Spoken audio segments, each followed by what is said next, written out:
Hey guys, welcome back. Great to have you here today. I get this question all the time, and what is the most important part of the swing? So if I'm going to work on one part of my swing, what should that be? And it really comes down less to swing positions and you know, good looking angles on camera and stuff like that than it does to what's happening at contact. So the most important part of the swing, or really the only part of the swing that matters at all, is what's happening right here at contact. How can I improve that? I got two pro secrets that are really going to help you to get this better. But let's talk a little bit more about when technique is really good and when technique can really hurt somebody. So with the Top Speed golf system, everything is designed around getting better contact. And I think sometimes on camera we say, okay, I want my swing plane to be exactly right, or I want, you know, this angle in my wrist or that to be good. But it only matters if that improves how I'm hitting the ball. So let's take, for example, the stable fluid spine in the Top Speed golf system. And there I talk about if you take a club from your belt buckle up to your sternum or your shirt buttons, that's going to be tilted slightly away from contact or slightly away from the target. So you see how my upper body is just a little bit away.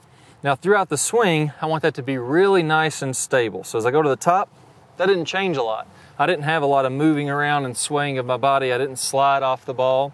And then as I come to impact, it's still going to be tilted away at impact. So you can see how my body's angled away there. So now my spine is tilted away and I'm just rotating around my spine angle. It's not changing a lot throughout the swing. That makes it a lot easier to get good, clean, crisp contact. That's an example of when technique can really help you a lot in the golf swing. So by doing that, that's going to allow me to have these divots to be much more consistent on the ground.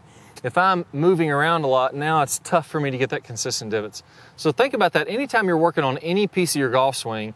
Think about how is this going to relate directly to how I hit the golf ball and how is it going to improve over what I'm doing right now. So all right, so now that we know that, that's when you're working on anything with technique. Let's get to the good stuff. I got one of the pro tips here, which we call Impact Glide, that allows you to get that compression, to get that nice, solid, crisp golf shot much more consistently. So a lot of times what I'll see players do, they won't rotate their hips very much. So if we're looking from this down the line view, at impact it'll be something like this.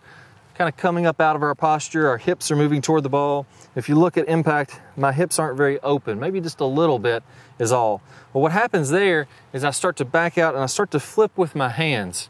And if we look at the club, it kind of has a U-shaped bottom to the arc. So it comes down, it reaches its low point, and then it immediately comes back up. So it's creating this kind of sharp U at the bottom. Well, if I take that to the golf ball and I start to do this, I have to time up exactly when I'm hitting the ground and the ball very, very precisely. If I hit a little tiny bit behind it, maybe even an inch behind it, I'm going to start to chunk the golf ball. If I hit a little bit in front of it or I get a little too high, now I'm hitting it thin. That's why if you're doing this, you may see quite a few thin and heavy shots, not the most crisp, clean ground contact that you can get. Let's talk about what a lot of the pros are doing to get that awesome ground contact. What they're doing is they're actually allowing their legs to flex a little bit. My knees are separating and bending.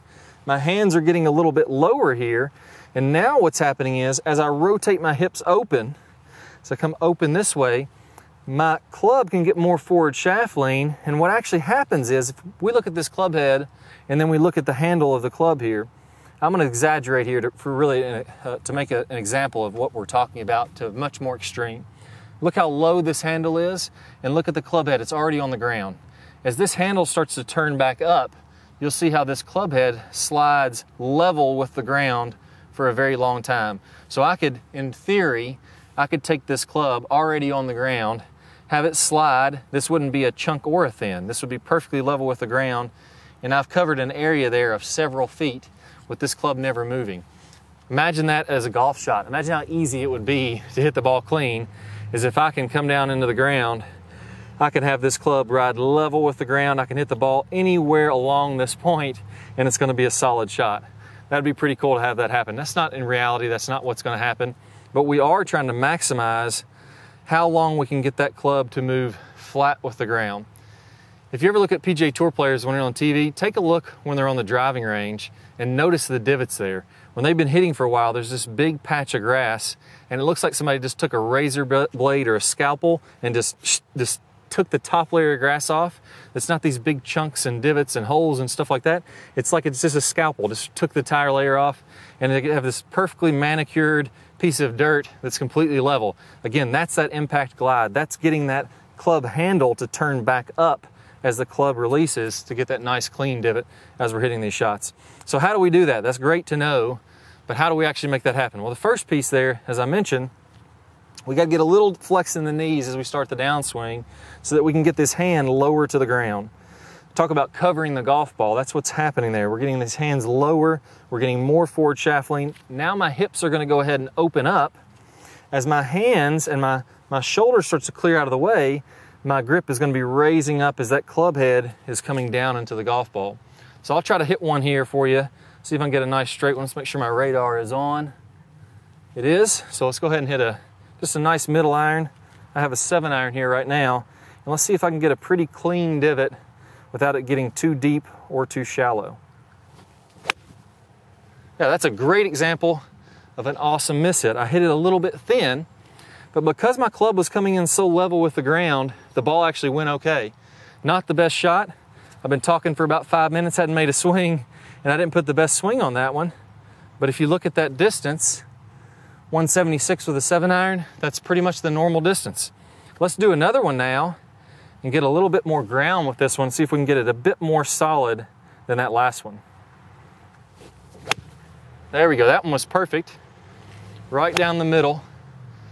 Couldn't really have hit it any straighter. This ground is a little bit longer grass, so you're not going to see those real clean divots. But look how I didn't really dig into the ground a whole bunch.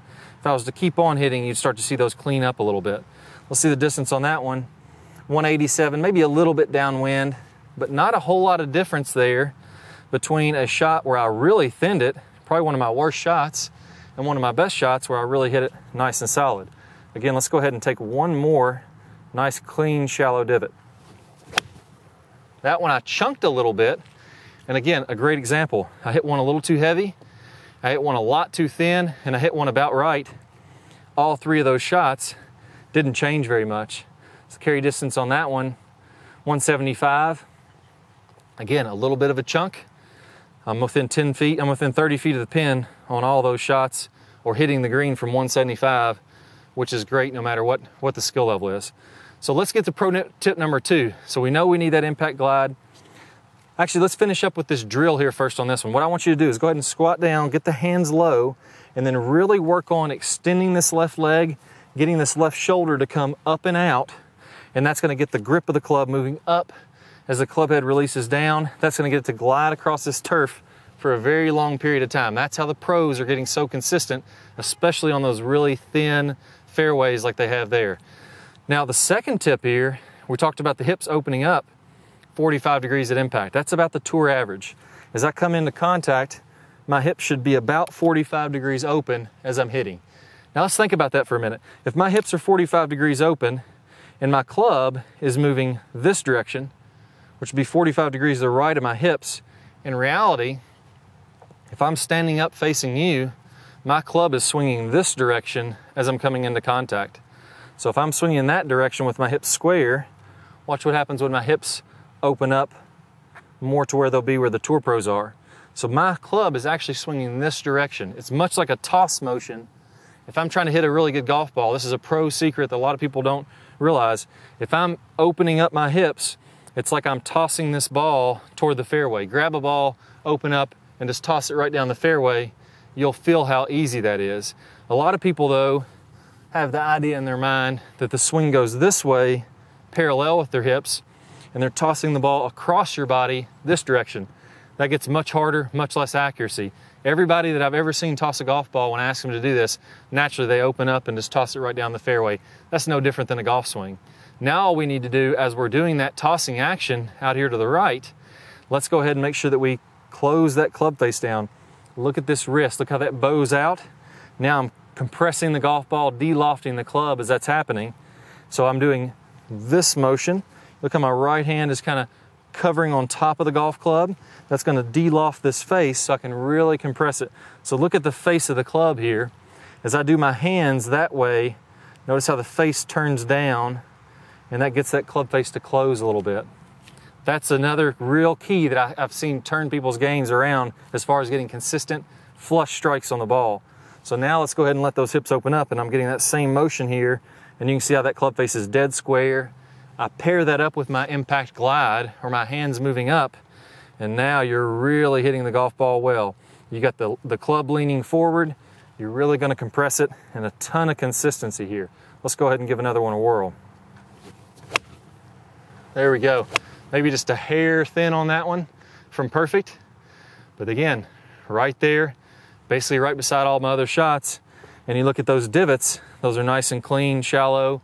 That's what, 4 or 5 shots, can't remember how many I've hit there. And the divot hasn't really changed a lot. Again, that was 178, so very, very similar to the other ones.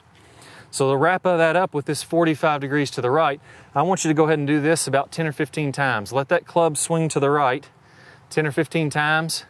Then I'm going to twist those hands. So I'm letting that club face close as I'm doing that. Now I'm going to go ahead and come back to contact, let those hips turn open. If I pause my club at contact, you'll notice how my club face is dead square. If I'm doing this and my club face is open or pointing to the right, I know I'm doing it incorrectly. I got to square up that face, get that handle turning up. That's the motion that every single player on the tour is doing to really hit that ball nice and clean. All right, now the next thing I would work on is what we're going to do in the start of the downswing. Sometimes it's very difficult. We wait all the way here to the bottom. We try to get this club to work in the right direction, the right way, like we talked about with impact glide. Sometimes it's a little too late. We need to start that a little bit earlier by shallowing out this club to start the downswing and squaring that club face up. And that's what I go over in the move section on the Top Speed Golf system. What I'm going to do for you guys, I'm going to play a preview of one of my best move videos here in just 1 second. Just click the card that pops up on your screen or the link down below in the description. You'll get instant access to that. Now you'll have the 1-2 punch. We'll get you started down good and then pair that up with what we talked about in this video. And man, it's going to get a lot easier. Let's go ahead and get started. Good player problems. We're going to talk about shallowing that club shaft out as we're starting down, as we're doing this rotating of the face that we worked on in the last video. As we start this downswing, what you'll see with basically all of the top players is instead of coming kind of over the top and letting the hands come out away from their body, letting the club come out away from their body, again coming down steep into the ball and then having to open up, kind of fillet open the face and add loft to it. The flattening of the shaft should happen as soon as we start down. So as we start this downswing, what we want to have happening here, you can imagine that if I draw a line from the hosel of my club up through my right elbow, that's my swing plane line, my elbow plane. As I go to the top of the swing, I'm going to be slightly above that. And then as I start down, I want my hands to start to shallow out. I want the club to shallow out inside of this elbow plane. And at the same time, I'm going to be rotating my hands.